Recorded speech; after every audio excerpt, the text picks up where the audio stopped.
Hello, my name is Lindsay Simpson. I'm from Manatee County. I will be sharing a lesson today on comparing primary documents. With the 2014 GED's move to college and career readiness, there is a new focus on primary documents. It is important that our students overcome trepidation and become comfortable with navigating passages taken from primary resources. Working closely with primary resources in a variety of ways can give students the skills they need to work with excerpts found on the exam, as well as the critical thinking skills they need to succeed at the post-secondary level and in the workplace. So, what are primary documents? These are the documents from which our historical knowledge is built. The letters, legal documents, speeches, maps, among many other things that are the foundations of our history. A secondary resource is someone's interpretation of these primary resources. Now, it is up to our students to do that interpretation for themselves. This can be very intimidating. Many of our students may balk at the idea of reading something that was written 100 or even 200 years ago. Let's face it, some of our students balk at reading something if it's not on Facebook. The goal of this activity is to provide you with an exercise that can be adapted to a variety of skill levels and help ease the transition from reading comprehension passages to primary resources, the foundational documentation of social studies. Every instructor has a preferred method for students working with primary resources. Some choose to give some background knowledge prior, before working with the primary resources, while some instructors choose to have the students work with the primary documentation first. Both are valid ways to approach the material and can depend on the skill level of your students. I do a mixture of both techniques, providing variety to keep interest level up. Along with instructors, students have a preference, but working with primary documentation first provides an opportunity to work on inference and critical reading skills. This is important, as on the test they are expected to work with primary documents with little or no background knowledge given on the exam. Our students need to be able to glean information from primary resources and break away from depending on someone else's interpretation or summation. On the 2014 GED test, students are also expected to make comparison between documents, explicate valid arguments, and provide proper support. To allow for the immense variety in a GED classroom, I will be demonstrating various activities that will help your students work up to this skill. Ultimately, this lesson will work on honing these skills while exposing them to a major event in U.S. history, the Civil Rights Movement. Please keep in mind that the linear fashion in which this lesson will be presented can be modified. In this lesson, I will be presenting work with secondary resources as the initial activity. If you have already covered civil rights in your classroom, you may choose to do a small review or jump right into the primary documentation. Don't forget, working through secondary resources is an excellent way for your students to work on reading comprehension and critical thinking skills that are present on every module of this new exam. In the handout, I have included a variety of graphic organizers that can help your students approach the secondary material, whether it's looking for the central or main idea, working to properly summarize, speaking out and pointing out cause and effect, or sequencing important events.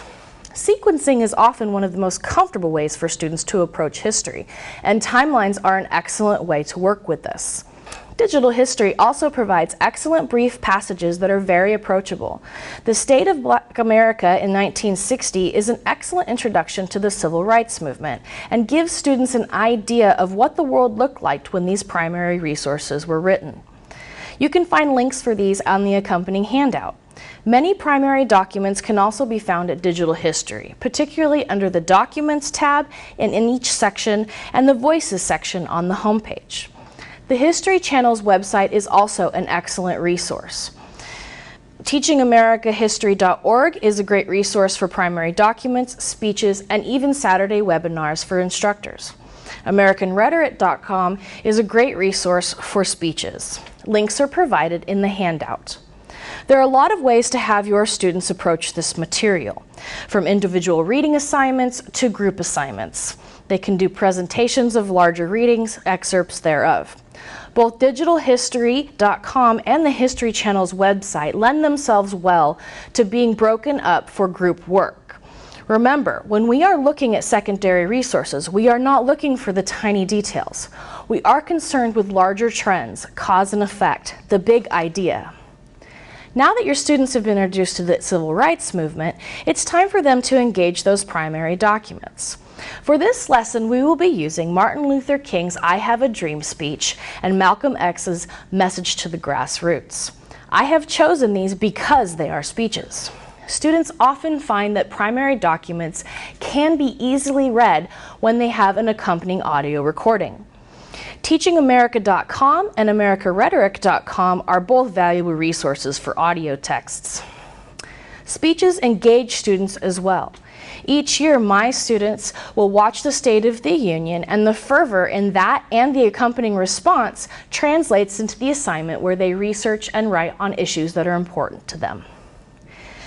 In addition, speeches can help your students navigate tone in the written work, as the inflection in the speaker's voice can guide them in this process.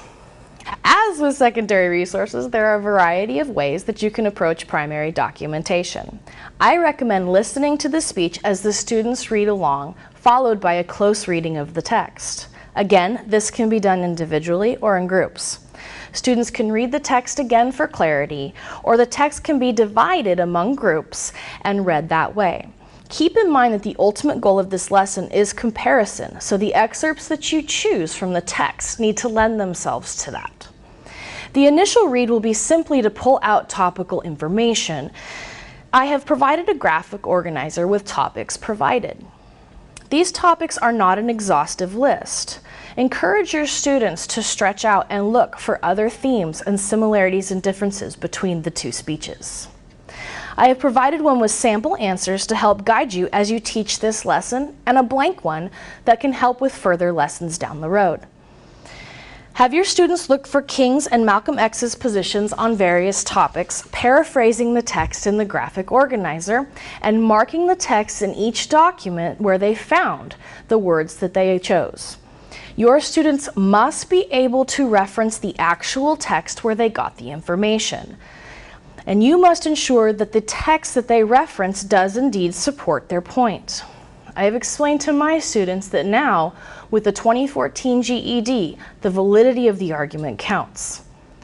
Leading a class discussion is a great way to make sure everyone has pulled out information properly and supported it well. It's also an opportunity for your students to exchange ideas, share information, and glean other ideas from each other. Once this part of the lesson is completed, it is time to move the students towards a comparison of the two. One of the best tools for comparison is a Venn diagram. I have provided one for this lesson, along with one containing sample answers, as well as a blank one for further assignments. You may choose to have your students list all of the topics or focus on a few. Different viewpoints are placed under each individual's name, and similarities are placed under the topic of same. This is an excellent way for your students to see a visual representation of where Martin Luther King and Malcolm X differed and where they agreed.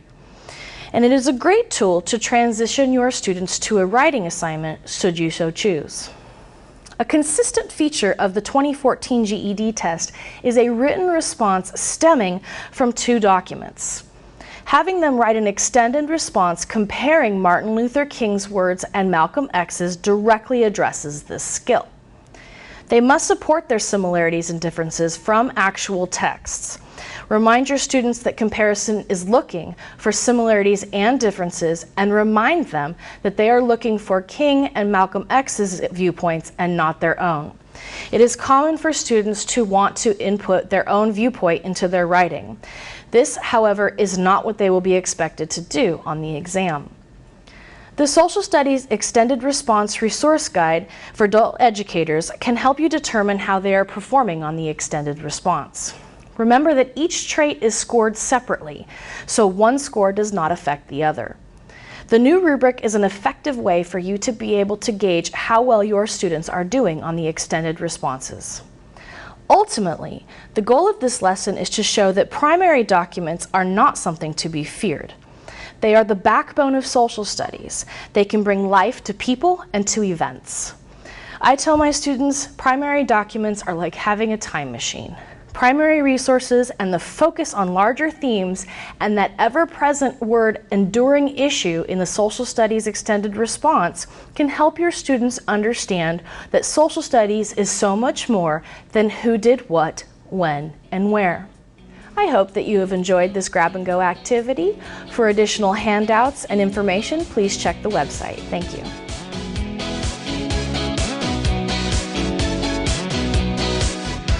Thank you for tuning in to these GED Grab and Goes. These video segments are designed to give you, our teachers, information and ideas that you may use in the classroom as you're preparing your students for the new test. Stay tuned because there's more coming your way.